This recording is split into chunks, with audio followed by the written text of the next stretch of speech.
Hi everybody, my name is Vesa Tiainen and I'm an automotive engineer focused in new product development, and here I will go through my mechanical engineering portfolio, what kind of products and projects I have done so far, and add a little bit of meat on these pictures because some of the projects are pretty long, some short, and what has been my focus in some of the bigger projects. I will add some light to it.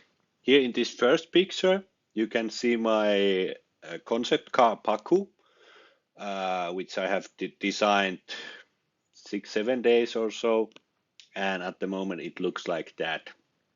It's a concept car, how electric delivery vans should be designed, and here the main idea has been why I started to make is that I have a new idea how to make the bus or the truck frame part and all the other design elements also in this presentations you can see, or these pictures you can see. I have thought how they actually will be built and joined together, so it's not just a visualization model, it's actual 3D model, and how the joining and sections are done, it's carefully thought through. Like here, this vacuum casted part protects the side of the van, and also the side seals, they come out a little bit, so it protects the composite structure of the vehicle. So it's divided to 5 sections or 5 engineering areas. My expertise in this presentation: automotive engineering projects or skills, aerodynamics related to skills, lightweight structures can be composites or aluminum structures, prototyping different kind of parts, and what kind of innovations I have developed for my own projects and my customers. Those can be seen from those tiny logos you see there, and they will be added to the upper part. I have graduated 2008 from uh,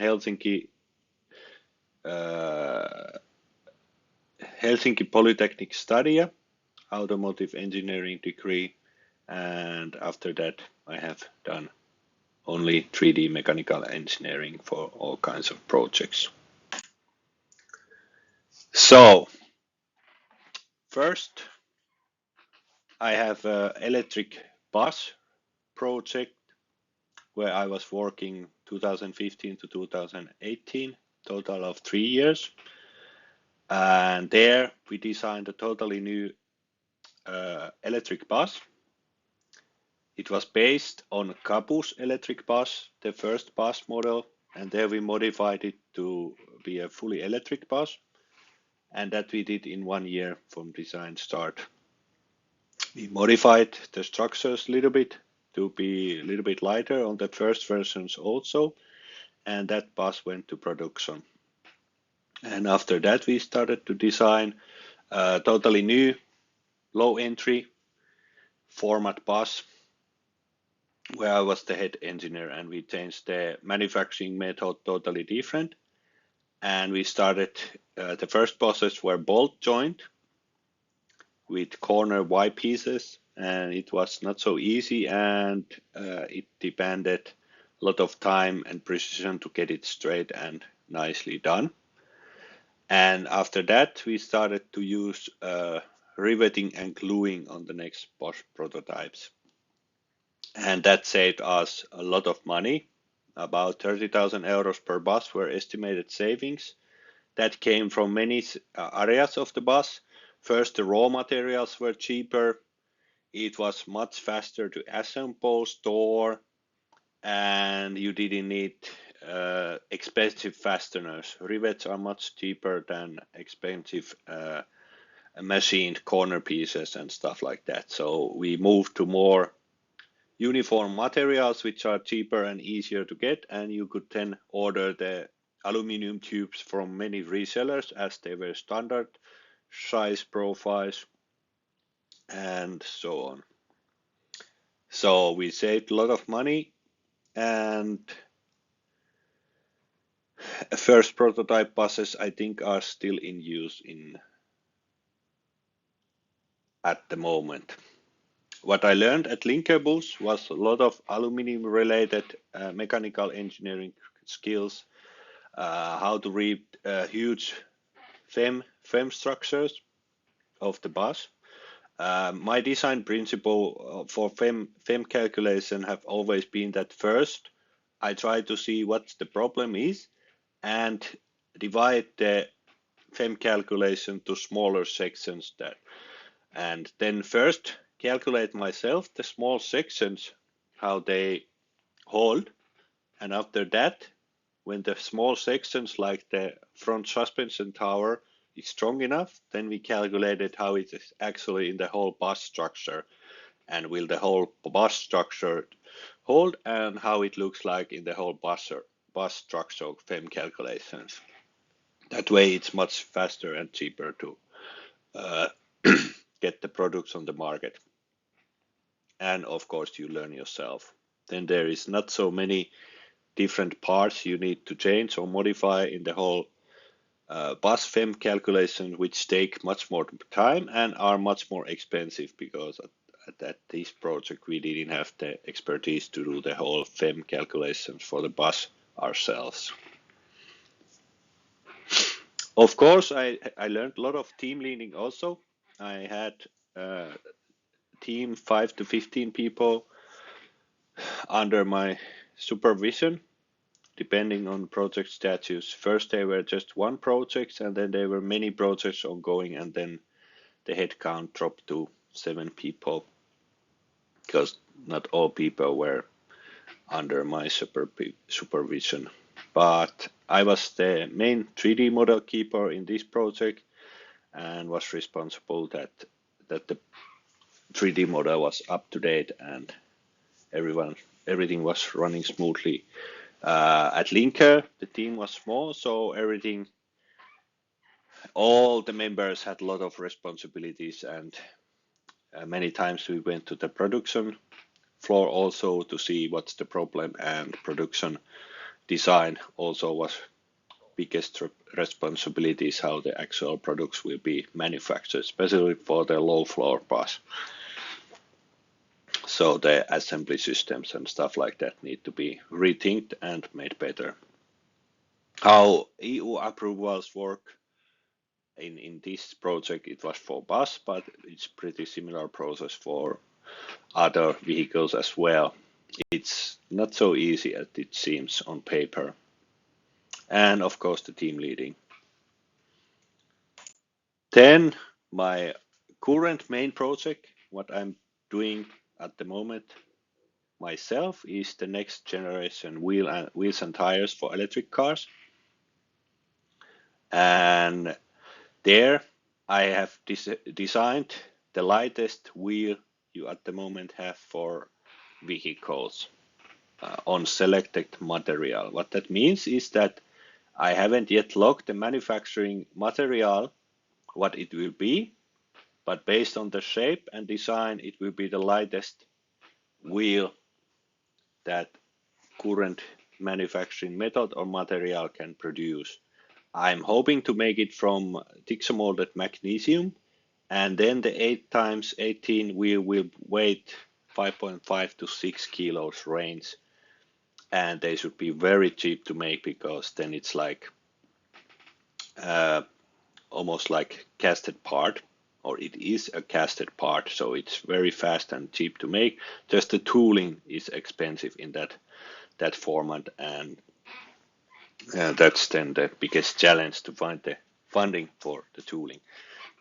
And why I do my own wheels is because I want to make as efficient cars as possible. You will see later that I have designed very efficient cars, and that's the key thing I focused on, is making more efficient vehicles.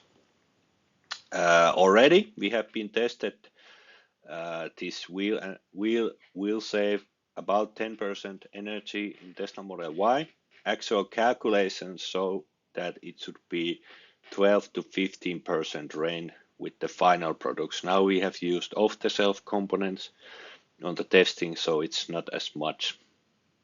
When it's an electric car, noise is very important issue, and in that we will do own testings hopefully soon, where we lower the noise levels drastically lower than what they are at the moment. And that's probably the first thing we will start to sell is the noise reduction. And after that comes the wheels, and last part is the own tire, because that is the most difficult thing to get into serial production. Wheels, you just need money and somebody will start to make your wheels, but for tires you need the partner, and a good partner who has the knowledge to make low rolling resistance tires. What we have learned in this project is, of course, a lot of calculation, testing, new manufacturing methods concerning aluminum castings and magnesium castings, and how to do noise reduction on wheels and tires.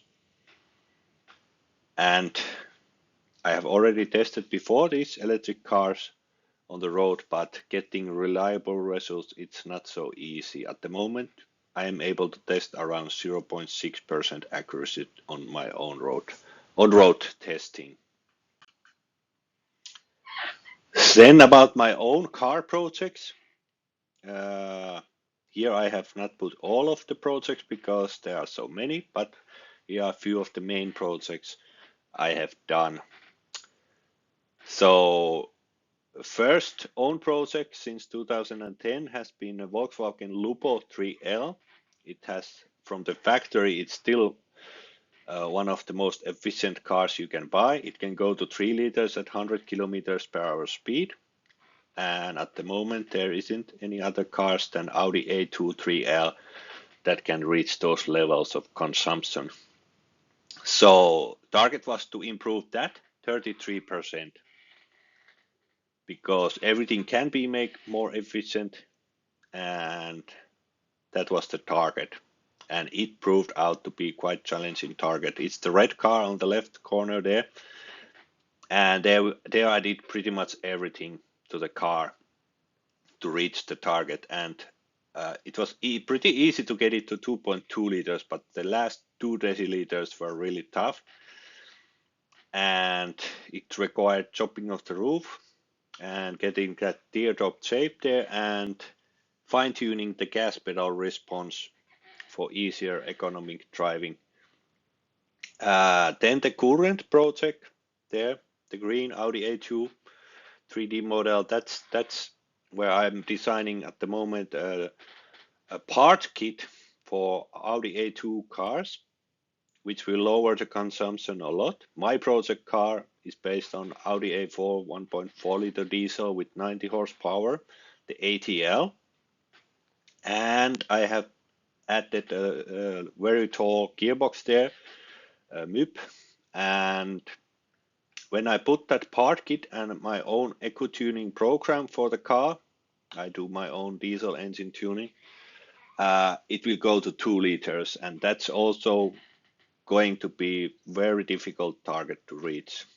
And I might need to buy Michelin Air Primacy tires to reach that, but we'll see later when I got all the parts there that do I need to buy the latest tires, or will I manage to reach it with Primacy 4 tires, which are about 4 or 5% worse in rolling resistance. So that will be seen. But basically it's an add-on part kit that anybody can put there. Audi A2, which will lower the consumption liter or more, depending which engine model you have in your car. Then there's my Volkswagen Touareg 4-wheel drive towing car. With that, the best consumption have been 5.4 liter at 100 kilometers per hour speed. And target for that was 5 liters, so I'm not still there. I will test new tires later, and hopefully I will reach the 5 liters soon. Then there is my Volkswagen ID3 car, where I lowered the energy consumption 20%, mainly with aerodynamics. With all these projects, it's mainly about aerodynamics, but of course, my own driving impacts also a lot to the consumption, so I know how to drive efficiently, and I have won all the eco racing consumption races I have participated so far. I haven't raced in many years, but I'm planning to participate some race again sooner or later. For all these cars, I have done a lot of prototyping with different kind of parts. As you can see, there's about 100 modifications you can do for your vehicle to lower its energy consumption. And I have done pretty much all the possible things you can do to make your cars more efficient. What else? How to find information online. There's a lot of good test reviews and documents that you can find with Google if you just know how to find them and where to find them. Most of them are free, and that's how I have learned my aerodynamics, self-studying and learning by doing and testing. For the diesel engine tuning, I have my own diesel engine test tuning programs where I can actually test even more accurate than 0.6% on-road testing. And if I would have the money, I could get even better results, but that would require some own test equipment on the road to make it less wind resistant or more wind resistant, because the wind is the biggest factor in on-road testing at the moment, for at least for me, that impacts most on the results, and that's very difficult to control. Then aerodynamics, that's the topic I have studied more or less since 2005. Already at school in automotive engineering, we had some aerodynamics lessons, and I built some prototype diffusers for my daily driving car at the time, and it fascinated me for different reasons at school. But at 2008, I started to do these economical car projects, and then I started to make low drag car parts. And then after that, I have tried to study more and more about aerodynamics and how to make less resistance for the wind. And you can use it for many projects, not just car parts, but like here, I wanted to design most efficient solar air heater, which is an open source project that anybody can use to heat their house or shed or something like that, and doesn't have to pay huge amount of money to make it.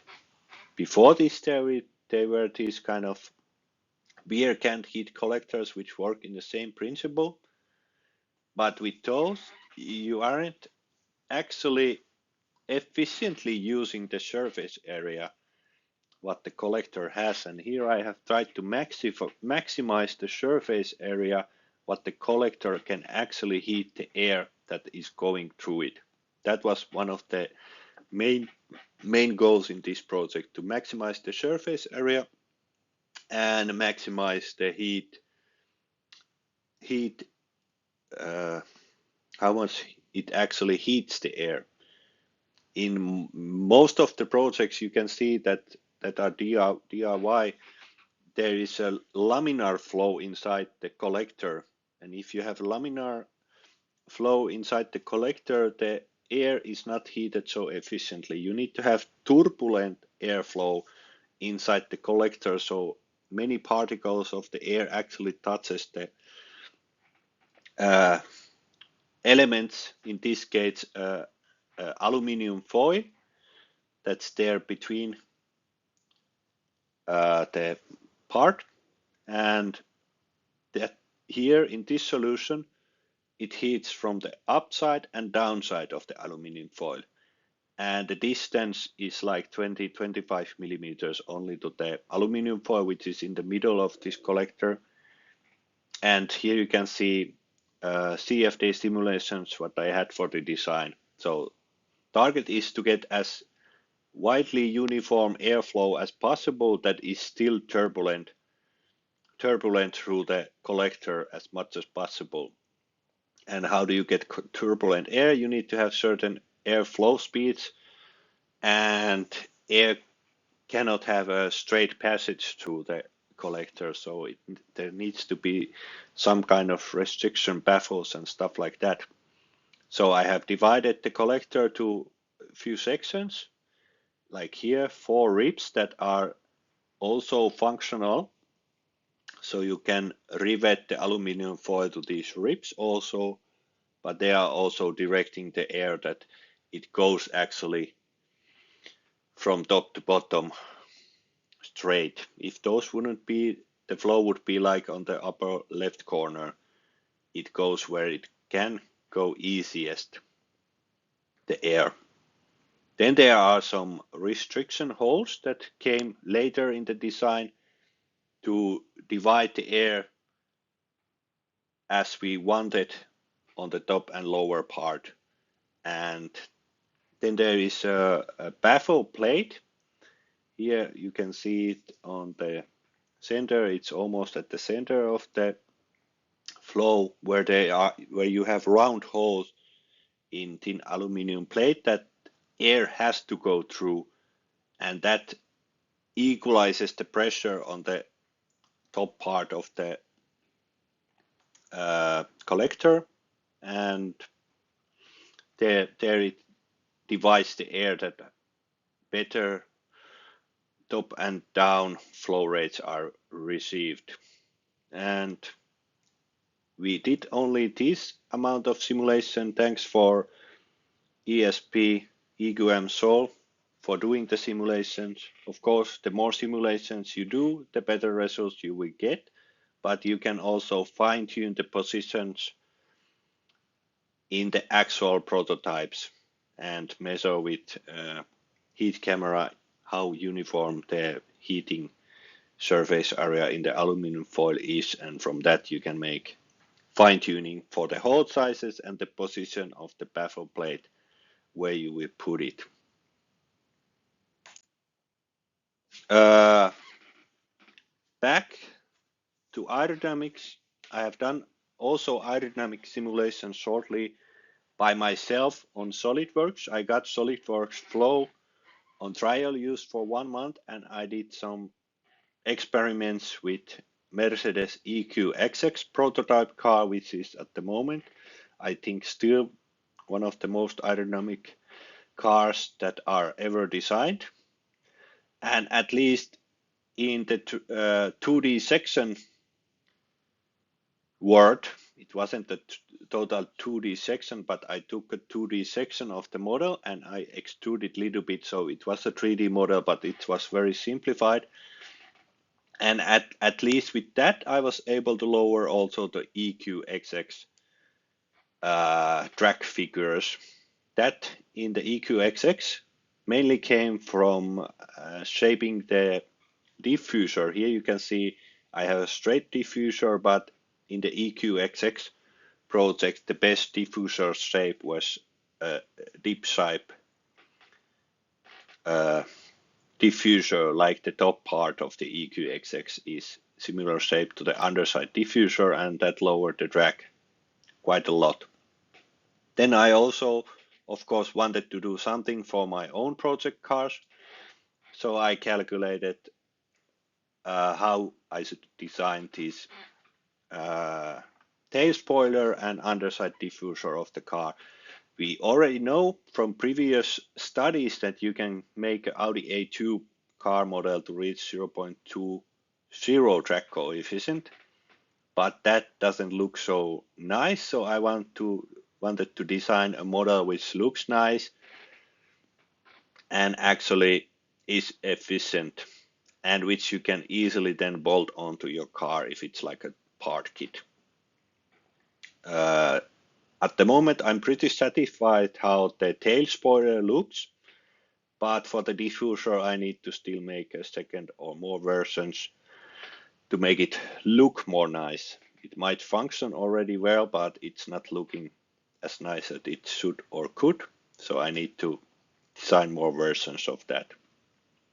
So I learned how to use SolidWorks CFD programs to know how tiny changes can impact the track values. Here I was able to lower track coefficient 20 track counts or 0.02 in CD value, which is actually quite a lot.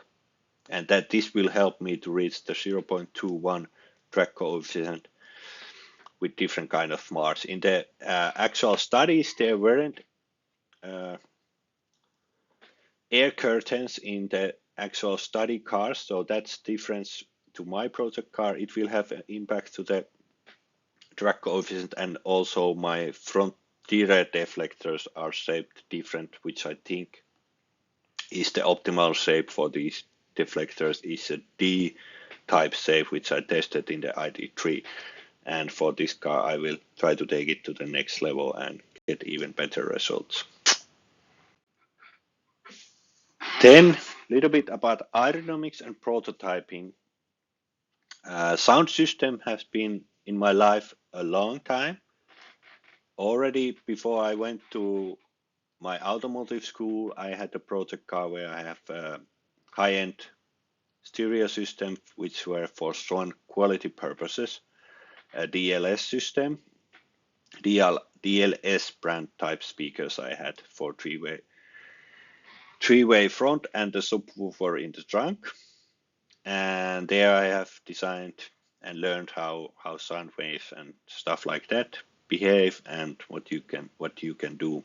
And after the linker, I learned more about aluminium projects and what you can do with aluminium. And with speakers, you should have round corners in your speakers, and with wood, it's possible, but it's not so easy. Square boxes are much easier to make with wood. And there on the left, you can see some prototype testing, which I did for the first prototypes. And after that, we tested that it's working like it should. This was a speaker kit that I bought, that somebody had designed that these speakers should work well together in a box like the wooden box you see there. And it sounded pretty okay. But when you change the speakers to other speaker box, the crossovers don't work anymore. And if you change the positions of the speakers, you also need to change the crossovers and the components, and everything impacts everything. And it's also similar that you do in the cars. You learn and then you change and you learn some more. And here I learned that I had a target that the speaker will sound as good as Bauer and Wilkins 802s and 801 D2, I think was the exact model. And there the target was -3 decibel noise level at 30 Hz. And I was only able to get it to -3 decibels around 40 Hz. And also the upper end sound quality wasn't nearly as good as it was in the Bauer and Wilkins. And that upper end issue mainly came probably from the speaker elements quality. So I have designed the next version of this, where I will design the manufacturing methods even next level, and I will take even more account the sound reflections and dimensions to the edges of the speaker and stuff like that, because here it's not 100% optimized. It's pretty good. You have round edges almost everywhere, but it's not perfect. You will see later how the prototype speaker 2 will look like, and there I will use much more better peerless elements. But I learned again a lot of testing and development and manufacturing methods in this project. Aerodynamics can be used also to make air or noise come out slower. This is beneficial if you try to dampen something like car tire noises, or in this case, a rifle. I could have just bought a already existing rifle suppressor and be happy with it, but then I wouldn't learn how the fundamentals of noise suppression works and what you need to take into account and stuff like that. Almost every time I just want to learn something new, and that's why I start to do new projects, that I want to learn some new manufacturing methods, new physics, stuff like that, and how I can use it in my own design. And I made the first prototypes here, very dirt and cheap, and it worked. Had little glitches here and there, needed to grind some holes bigger to make the bullets go out without restrictions. And after that, now the rifle hits the same place all the time and it works, and my noises don't start to ring every time I shoot the rifle. So in hunting purposes, I don't have to use ear protection anymore. Normally, I don't use ear protection when I'm hunting. So every time I have been lucky and shot a moose, of course, my ears ring a few days, and that's not good if you want to preserve your hearing for older age. But the next version will be much lighter. The first version were very heavy. I don't remember the exact weight. Did I write it there? Around 600 grams, the first version. But the next version, I'm using again my lightweight design skills and expertise to make it one of the lightest suppressors there is. So it will have a composite sleeve and metal inside parts, and at the moment those front and back pieces are aluminum, but they might be also titanium or something like that, depending how expensive I want to make it. Probably aluminum on the first prototypes to test the fundamentals, because there the inside part there's basically nothing new, but the top end piece there, that's something totally different, and I would like to test, does it have impact on the noise reduction on the shooter's ear. So I'm trying to restrict the flow also outside, or the noise outside of the silencer, and that's totally new way to think about it. Usually after the silence is ended, there isn't much anything that the designers have tried to do to make the noise direct away from the shooter and slow the noise pressure waves down. Here I try to make shapes that will direct the noise pressure waves away from the shooter as much as possible, and that's the new thing I want to design there and test. Does it make it better? It's not yet finished, the design, and final tweaks will be made also that before I will build the first prototypes. Then I have designed also my own aluminum car trailers and branded them rivet trailers. And here the design principles were pretty much the same as in the electric bus. So riveting and gluing, and target is to make as lightweight car trailer as possible, because with electric cars at the moment, and still this is very old project already, like 4 or 5 years old, they don't have much towing capacity, and it's of course much more efficient to tow cars or anything with smaller cars. I know I have the Touareg which can tow 3,500 kilos, but it's burning much more fuel than by Lupo or Audi A2. With Audi A2 you can tow total weight of 1,000 kilos, and if the trailer is very lightweight, you can tow bigger stuff. So make simple.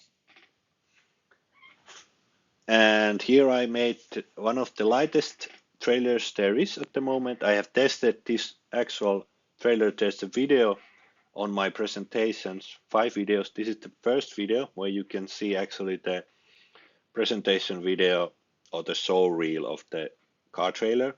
To see this, you need to go to the SlideShare and download this presentation to your computer. And there you can see it. If you enable the media, then it will play those videos which automatically started in this one. What's other things new in this trailer? There's these drop hook points for the straps that makes it possible that you don't need to go on other side of the trailer to put one hook there, and when you walk to the other side of the trailer, the first hook have already fallen down. So when you put the hook to these hooking points, the hook will actually stay there because there are drop resistant hook points. And simple design, but it just works. Where they are located, of course, is BEng calculated and so on, so on, so on. And the shapes and dimensions are tried to be optimized so they work as well as possible. But in theory, you just put it once there and you know where the hook points are. When you have used the trailer a little bit, they are in every corner where you have those aluminum beams. It's joined with plate under the trailer where you can put one strap. And in this design, you get the strap points for free because they are combined in the laser or water cutted aluminum plates, or they are pretty cheap to make in that way. If you put those holes to those aluminum beams like some people do, there isn't much stresses in the aluminum beams in the center part of the beam, but that's drilling or machining, which is extra work and extra step. Here I have BEng calculated the trailer myself and tested it myself. I have put the Audi A4 B6 on top of this trailer and drive through huge bumps, do some moose avoiding tests and all the videos you can find online. Some of the tests, and I haven't shown all of the tests, but a lot of testing has been done and it works pretty well. You can make a lot of different kind of versions of this same principle of trailer for different kind of user cases quite easily, and it's very cheap to make in small series and big series, and you can choose the material you like. You can make it stainless steel, aluminum, or just normal steel and paint it, or zinc plated steels, depending what you want. And always you first need to make a first prototype, and then you will learn and see what else could be improved. You can sometimes see a lot before you make anything if you know how to design things, but almost always when you do these projects, you learn a lot during the process and see the manufacturing errors. That's why I like to build my own prototypes first. Also for companies I work, I like to build prototypes as much as possible. Then I learn how the manufacturing methods and tools and stuff like that work, and I can see what are the biggest downfalls for each manufacturing method they have and joining methods, and I can easily see what I can design better products in what way and what materials could be used where when I know more about different manufacturing methods. Here's one of the first bigger projects I was in.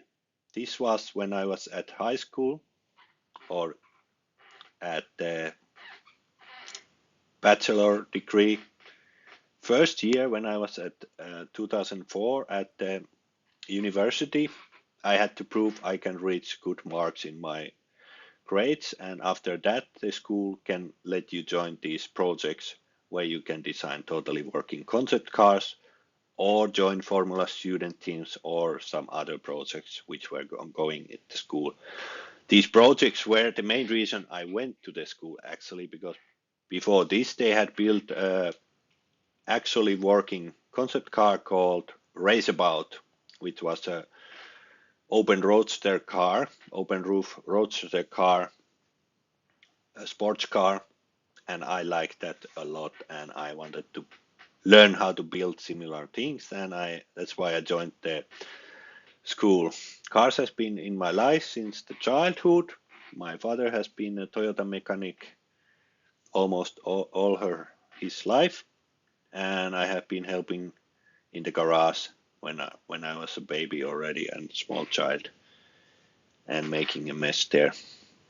Not always helping, but learning new things about cars. So car has been always in my life, and it was quite easy to then go to this university where you learn to design cars. And well, I did the first year, and I proved that I can reach good marks and not fail the classes. And after that, you were able to join the projects, and I was not the easy decision to make. Will I join the Formula or this CityCab project? But somehow I saw that I can do race cars in my own free time, and this might be better for me. Composites, carbon fiber, and I knew that upper body of that blue model was full carbon fiber, and that's where I wanted to do my final thesis. And I joined this project, and I was selected in, and the time schedule were very difficult for this project because the car needed to be at 2006 Paris Auto Show, and it was like 1 year before that we started to mainly build the car. So we already had a very tight schedule when I joined the project, and everything moved fast after that. That meant I wasn't so much at the classes. I was building this prototype car and skipping some classes and learning actual things I could use later. I passed all the classes, but not all the marks in my graduation papers from classes are not top notch. I think that's understandable if you're 50% of the hours not in the class. So I learned a lot of things how to design with CATIA. We used CATIA V5 in this project, and everything was designed first in CATIA, and after that built. Sometimes smaller parts like some brackets were first built and then designed, but we had the full car model on CATIA already then. Uh, for these strength calculations were done somebody else. I didn't do the strength calculation for the body. I was just responsible for building the self-supporting carbon fiber body for this project. And for that, we used the styrofoam method. So we had a CNC machine styrofoam. We added the paste on top of it, and then we mill it again for the shape. After that, sanding of the material, smooth painting it, and after that, for this car, we used Sprint Pre-Breaks ST86 and some different Sprint products from Gurit to make the body. We had sandwich constructors almost everywhere, which needed double ovening. We built custom ovens for because the part size were full side of the car was one part. So it was like 3-4 meters times 2 meters that needed to be in an oven to bake in certain temperature ramp up and cool down times. And very nice memory from this project, and we were able to get the car on production on time, and we made it to the Paris Auto Show. The last few weeks of the project was very less or no sleep, and after that we drove the car to Paris Auto Show and showed it there. When we got it there, it was just a fully working concept car, and after that, for the next year's Frankfurt Auto Show, we were already able to register it for one of traffic traffic, and we had the license plate, and I write right there that we were outside in the Frankfurt area, and if anybody wanted to get a test drive in the car, they could sit in the back seat, and we would drive around the Frankfurt show room areas in the public roads and show what the car can do. And what the car can do in this car, it has turning rear wheels, so you can drive. If you turn the rear wheels, you can drive sideways and still go forward. And that's what I did. I don't know who was inside the car. Was it Bosch people or something like that? And I drove sideways, and after that, police motorcycles pulled me right over and said, you cannot drive the public road with show cars. And then I just explained that the car is fully registered and everything is okay that wise. Then the guy said, don't ever drive sideways still on the car on the public roads. And in the end, the German police officer know a little bit of Finnish and said, hyvää päivänjatkoa, which means have a good day in Finnish, and I was impressed by that, but it wasn't so pleasant conversation when that came there. But nice memory after all. Let's not talk more about this car because there's still a lot of things to come. So then about prototyping. I have done prototypes almost all materials and manufacturing methods. And if I don't know something, I try to learn how to do it so I can weld, machine, plastic weld, do 3D printing, leather upholstery. I have upholstered my first concept car's dash, or the sound quality dash, side door panels and stuff like that. There's a red seat that went to my friend's boat. Then wood, of course. I'm building at the moment a towable trailer house, 21.5 square meters with sauna and all the luxury stuff for my own use. And for the speakers, I needed to have that curvy top piece for the sound reasons and visual reasons. And I asked manufacturers who make deep drawing that, can you make it somehow else? Because they said tooling costs 20,000 euros, and for one prototype parts, to make deep drawing tools for prototype parts, 20,000 euros is a no-go for me. And then I started to learn how deep drawing actually works, and can you do it yourself? And I found some videos that some people made own deep drawing tools for small parts, and I thought, why not?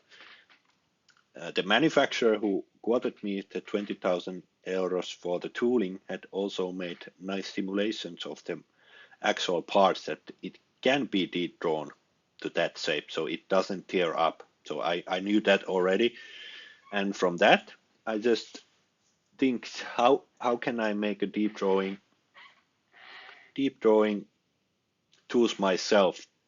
Because basically you just clamp a metal sheet between a tool, and then you use another tool to press it through a ring, and a lot of force is needed. And here you can see on the upper left corner some of the first prototypes. First I had very thin 1 millimeter thick sheets, and shape of the drawed part started to come better and better. And in the end, maybe 15 trial errors, I was able to get the shape correct, and were actually able to do it. I was able to do it only, I think, 2.5 millimeter thick aluminum, because I didn't have big enough pressure hydraulic jack to do the pressure in one go. Here's some custom water to air intercoolers for the 3-cylinder motors. Nothing is easy, but more and more you do these projects, different kind of projects, easier it becomes.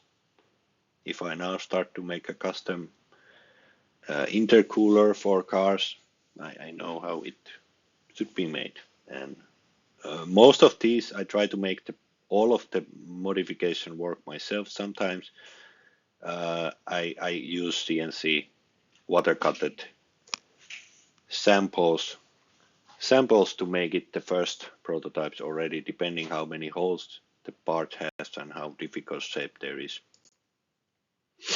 Okay, some innovations. I have my own innovation channel in YouTube where I show and make video examples of some of the parts and projects I have. There you can see how I make the deep drawing tools for the speaker top part and explain that more in detail.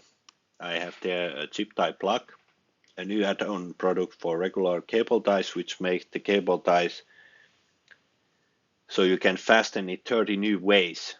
And what that makes possible, of course, that you can design totally new fastening methods for cable ties and totally new places where you can use cable ties. Some of them can be used in automotive to make side panels rather less cheaper in prototype cars or even production cars. And then there is a special tool, my tool adapter, which gives you 10 to 20 millimeter more space to work in tight spaces like engine rooms and stuff like that. And my first product of my own company, Flex Cup aerodynamic wheel cover for trucks, where you don't need any tools to fasten it, and it takes 5 seconds to assemble and 1 second to take it off. So it's very easy to use. Then my multi-material brake disc, which is very light, from aluminum and metal. And there I have made the first prototype. It works, but it warped after like, I don't remember, was it 1 month there? Then it started to shake a little bit. So I know how it should be improved for next versions. Again, first you need to do something, and after that you can build it better. I could have bought some lightweight racing brake disc myself, cost 500 euros or something. The prototypes cost about the same material wise. And again, I learned something. I did all the calculations and what should happen and so on, so on. Also aerodynamics there. And all the time you learn new things when you build new stuff. That's the key takeaway. And in this presentation, sadly, there isn't, of course, all the projects. I have designed from left top corner hydrogen trains shortly, over half a year. Then I was at school already, a little bit in the electric raceabout project, half a year or a little bit more. I was then in that project. It's a fully working electric raceabout, 4-wheel drive electric race car, full carbon fiber body in this car. And there in this project, I was mentoring the younger students how to design with SolidWorks the parts that they were designing for this car. And later, I supported my Tunecover wheel covers for the electric raceabout when they reached the high-speed electric car world record. I don't remember, 10 years ago or something like that. It's called Tunecover. Then already at the school, I was partly part of this racing thing. We had the E30 BMW with the M5 engine, and we drove Road Sport A class in Finland with that. And sadly, my hard drive broke down. I built for next year after this video full aerodynamic body kit for that car. After that, I graduated 2008 and I went to Valmet Automotive R&D Center in Uusikaupunki, where I participated few car programs they were at the moment designing and putting into production. In Garia Golf car, which is the upper right corner, I designed all the roof parts for this car. So they were vacuum forwarded part, plastic injection parts, removable air scoop, You can already still find cool images and videos online from Karja how it actually works. For the roof scoop, it needed to be removable without any tools, and that was really difficult challenge to solve. I need to design totally new hinges for that roof scoop, which were slide hinges. So it's a curvy hinge, which hinge point is way above the roof line. And with that, you can design hinges that open and don't clash, because the curvy roof, it would clash with normal hinges. And that was one of the biggest challenges there that I solved. Then I was partly involved in Fisker Karma's Sunset concept car, which was it 3-piece roof that came down fastest at the time. But more, I saw how Fisker Karma production lines were designed and built at Valmet Automotive factory. Also, Porsche Boxers and Caymans were built in Uusikaupunki, so I saw also how those work and function. Think City electric car, I did some design to that also. Cannot put picture of that. And latest 5 years, I have been designing mechanical conveyors for Litex in Lappeenranta. And here's one of the biggest conveyors they have built so far. I designed this one, you can see in the picture. I think it's over 100,000 ton total when the material is straight there. So belt conveyors, bucket conveyors, excavators, screw conveyors, and in very big plants. Biggest ones are over many kilometers times kilometers in surface area, so I had to buy pretty high-end computer to do the design in those. Then the next speaker prototype model, they're rendered. So it will have tapered shape, more difficult to manufacture but better for the sound, maybe even more better looking.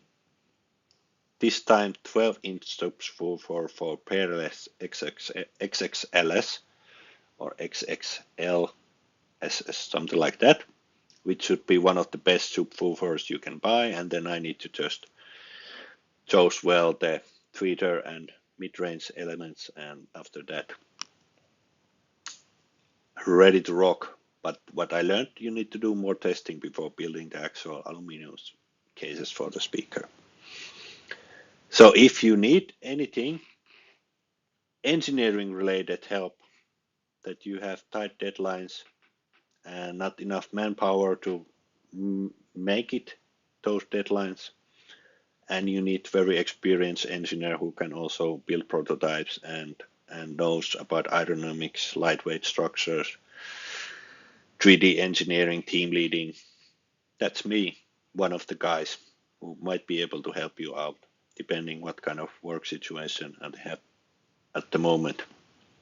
At the moment, I'm pretty much able to join almost immediately, so don't hesitate to contact. My details are there. Feel free to call or send me email and tell me what your problem is, and let's see if I can help you out. Thanks for watching. This is one of the longest videos I have made here in YouTube. Might be boring, might be not, but this is how I made my presentation of my engineering portfolio. When you have designed so many things, it's not so easy to make it short. I'm sorry for that, but might be interesting. Thanks for watching and see you next time.